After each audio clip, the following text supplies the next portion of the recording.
How's it going, guys? This is Jack here with the Commander's Wire, and welcome back to another video. Today we're going to be going over some updates that Adam Peters, Josh Harris, and head coach Dan Quinn gave at this year's annual league meeting where all the head coaches, ownership, and the general managers meet. They vote on rules and other things like that, and they gave us a lot of different things in the media regarding this upcoming draft, as well as some free agency stuff, as well as some sound bites from Josh Harris and the ownership regarding the new jerseys as well as the new stadium. So stay tuned for that.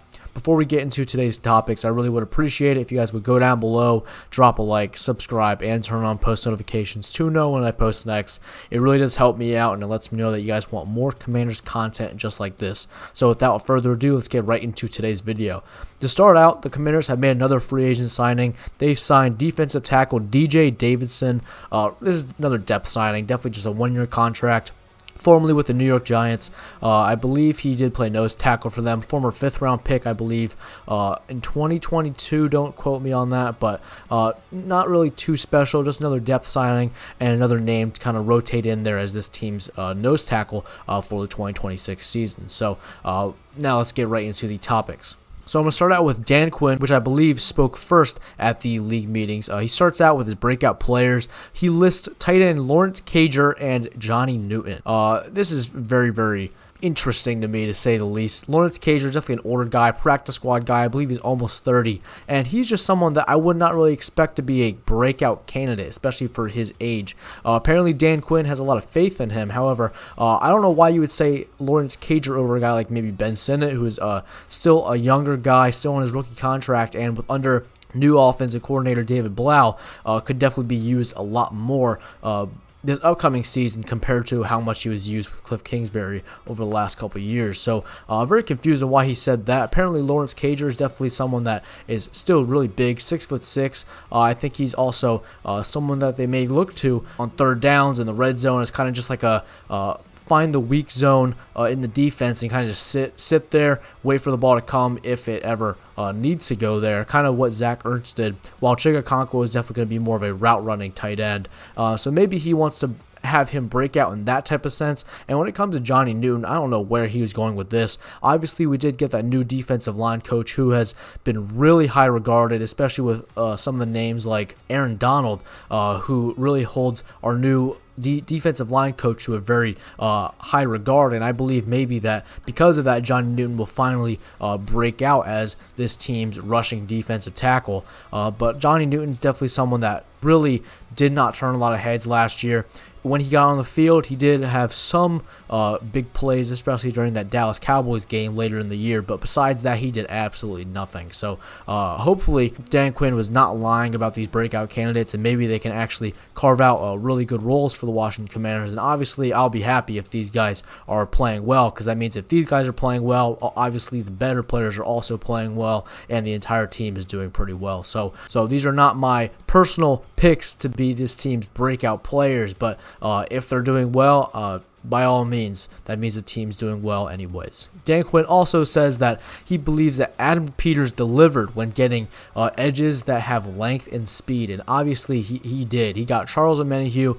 For one, he's a rotational pass rusher, really good at that 4-eye spot as well as getting after the quarterback. Then you have Clavon Chason, definitely a speedier edge rusher, and he is someone that I think was a breakout candidate last year with the New England Patriots as one of their top edge rushers, and he's coming in to be this team's number 3. And then the number 2, Odafe Owe, one of the team's big fish this year for free agency, and I believe this guy has exactly what this team needs when it comes to just getting after the quarterback. And then obviously you also have Dorrance Armstrong coming back off injury, so I think this whole defensive line unit as a whole is coming back really strong, coming along super well, and I'm super happy that Adam Peters got that all those deals done in the first place, and really kept his promise at adding length and speed to the defensive line, especially at the edge rusher position. Dan Quinn also spoke about other tight ends, Chigakonkwo, and really preached about his speed and his versatility as a route runner,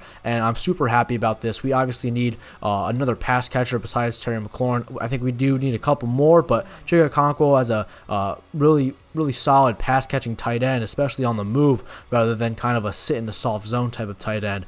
Super happy about that, and I think he will definitely be utilized very well in this offense for the 2026 season, as well as within the next couple years. And then Dan Quinn also says that the team did not explore any trades with Tyler Biadasz. I will go more in depth on this when I cover what Adam Peters said, but I think that Dan Quinn kind of summarized what he knew about the whole situation, and it kind of came out that the team did not even try to trade Tyler Biadasz in the first place. I believe they did, but I just don't think that they found many trade partners that wanted to trade for Tyler Biadasz, so they ended up cutting him anyway. But like I said, I'll get to that topic more when I talk about Adam Peters. Dan Quinn also said that there's no decision yet for the green dot for the defense. However, he believes it's either going to be a safety or a linebacker, whoever is on the field most. And what does that tell me? It's probably either going to be one of the three: Jordan McGee, Frankie Louvu, or Leo Chanel. My guess would be Leo Chanel. He kind of fits that role as a Mike linebacker the best, in my opinion. I think Frankie Louvu is more of a blitzing will linebacker, and then obviously Jordan McGee is definitely more of a off-ball coverage linebacker who's really good at that. Personally, I believe he has the highest potential out of that entire group. But I'm a really big fan of Leo Chanel, and I think he has the best chance of being this team's green dot when it comes to the linebackers. But maybe the Commanders go out and get Caleb Downs at pick 7 if he falls to them, and they decide that he's going to be their pick, and he has a really good chance at being this team's green dot as well. Obviously, really high regard in college. One of the only true freshmen to ever start for Nick Saban at Alabama, and then once Nick Saban left, he transferred to Ohio State and continued on with the type of impact he makes on the defense. And I would not be surprised that if he does come to the Washington Commanders, he is one of the top names to be this team's green dot on the defensive side. Dan Quinn also mentioned with the center position, there's going to be a competition between Nick Allegretti and Julian Good-Jones. It's kind of garbage versus trash. I don't really know how much that is going to happen. Obviously, the pick is going to be Nick Allegretti. I don't think he's the best center in the world, but I think he's definitely serviceable and not that far off from Tyler Biadasz at a much cheaper price. But then also, you could also throw Brandon Coleman's name in there as well. I believe at the end of last season, when Jaden Daniels was kind of taking reps during practice, not with the team, but kind of getting ready for the 2026 season, he was obviously taking a lot of reps under center, getting a lot of work with David Blau with that type of technique as a quarterback. Obviously, he had to be taking snaps from someone, and I think that person was Brandon Coleman. So Brandon Coleman could also throw his hat in the ring there to be this team's starting center, and maybe if he comes out of the draft, maybe they did not get any centers in the draft, and Brandon Coleman is your most talented guy. Would not be surprised if Brandon Coleman is going to be this team's starter, with Nick Allegretti being the backup, and then Julian Good-Jones being a far-off number 3. So we'll just have to see as we get closer to the season. And then lastly, Dan Quinn mentioned that Amik Robertson and Mikey Sanderstrill will do both inside and outside drills at this year's OTAs. Obviously, they're both pretty solid cornerbacks, but they really don't have solidified roles yet on what they're going to do. So obviously, in my opinion, I think Amik Robertson is going to be this team's starting nickel. I think he's just better suited for that. And then Mikey Sanderstrill is a little better as an off-coverage outside cornerback, and I think that he really did not do well as nickel cornerback last year as well as the year before. And I think that Mikey Sanderstrill is probably going to be this team's outside corner with Amik Robertson at the nickel, and then obviously Trey Amos will be this number 1 corner with the Washington Commanders. That also takes into account that the Commanders can go out and get another solid outside or inside corner in the draft, and we'll just have to see. That will definitely shake things up. But as it stands right now, Mikey and Trey Amos will be your outside corners, and then Amik Robertson, in my opinion, will probably be the inside corner at the nickel position. And we'll just have to see what happens during OTAs, but that is going to be my guess right now. So I do only have a couple things left to say. We have a couple things with Adam Peters. So first off, Adam Peters is open to drafting any player as long as they are a good player that are going to be impactful immediately. So that kind of not exactly throws out positional value out the window, but it also does tell him that he's not afraid to choose different positions if he believes they will be impactful from day one. So what does that mean? Maybe picking a running back in the top 5 or top 10 is not the worst thing in the world if they have the potential to be a top 5 running back in the NFL, and they're already going to be taking 80% of the snaps and maybe getting 1,000 to 1,500 yards from the scrimmage. Is that awful to say? Probably not, especially even if the Commanders have a real chance of doing that with Jeremiah Love at pick 7. I would not be too upset about that at all, especially with the type of ceiling that Jeremiah Love has compared to other top running backs in the NFL. And that also means maybe taking a safety or a linebacker at pick 7, even though those are not normal picks.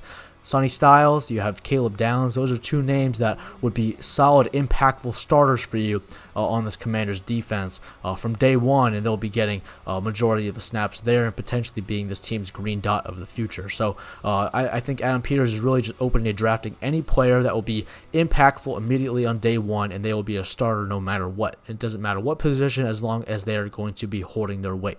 That's kind of what I got from that. Adam Peters also says he does not believe there will be many first-round draft day trades. That kind of does makes sense, though, because he also says that a lot of quarterbacks definitely tend to drive those trades. We saw in the 2024 draft, what was it, 4 or 5 quarterbacks chosen in the first round. So when there's quarterbacks on the board, a lot of bad teams tend to trade up for those quarterbacks in order to get a solid, serviceable rookie quarterback on a rookie contract with the 5th-year option. So because there's a huge lacking of quarterbacks this year, Adam Peters says that he does not believe there'll be a lot of first-round draft trades this year, but there may be a few. Maybe the Commanders do one. I did throw around that idea with the Commanders trading back with the Dolphins to pick 11, so that is definitely a potential opportunity for the Commanders to gain a couple more draft picks. However, I think overall there'll definitely be maybe one, max of 2, in my opinion, draft day trades in round 1. Adam Peters also lastly clarifies that they kicked tires on Tyler Biadasz trades, but it ended up being a better option just to cut him because no teams really wanted to trade for Tyler Biadasz on his current contract, and it really did not make sense because the Chargers definitely they paid him the same amount. They paid him the same contract the Commanders gave him 2 years ago after they cut him. So I don't know why the Commanders decided to and not try and trade him to the Chargers. Maybe they did. Maybe they tried to do like a 7th-round pick swap or 6th or 7th-round pick swap, something like that, and it just fell through. So I really don't know the specifics. In my opinion, they definitely did their due diligence. They definitely reached out to other teams, and it did not make sense for other teams to trade for a center like Tyler Biadasz, and I guess that's just how it worked out in the end. So they ended up cutting him. I think they were on good terms with Tyler Biadasz. They weren't going to keep him captive like the 49ers are doing with Brandon Ayuk. They decided to, you know what, we'll cut you. We'll let you have as much time as possible to prepare yourself for this free agency and to meet with as many teams as possible to continue with your NFL career. So I think that's what ended up happening with Tyler Biadasz, and no trades unfortunately went through and were agreed upon between Adam Peters and whichever other team, and that is just how it ended in my opinion. And lastly, the last soundbite we got from here was with owner Josh Harris. He first of all started out saying that the new jerseys will be a mix of the future as well as paying homage to the past. So what does that mean? I feel like he's reinforcing the idea that the Super Bowl era jerseys will most likely be the permanent home and away jerseys from now on, assuming that there's a burgundy version also used as well, which I believe is probably going to be dropped here on April 15th whenever they drop the new jerseys, and that means that most likely an alternate black jersey is probably going to be dropped as well. I don't know if it's going to be on April 15th. Maybe that'll be closer to the summer, in that dead period during the summer between June and July when there's absolutely nothing going on.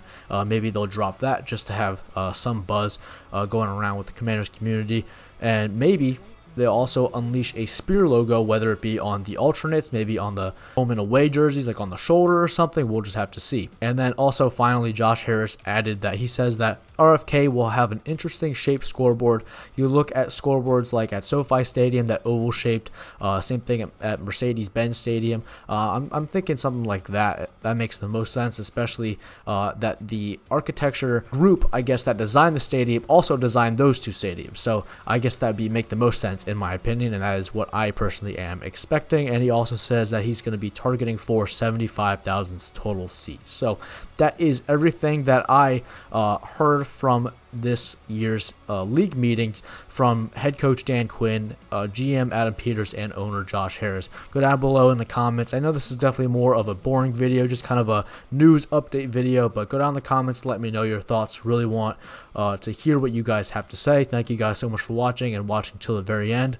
Like I said before, go down below, drop a like, subscribe, turn on post notifications to know when I post next, and you guys will be notified whenever I post more Commanders content just like this. Thank you guys so much for watching. God bless, and hail to the Commanders.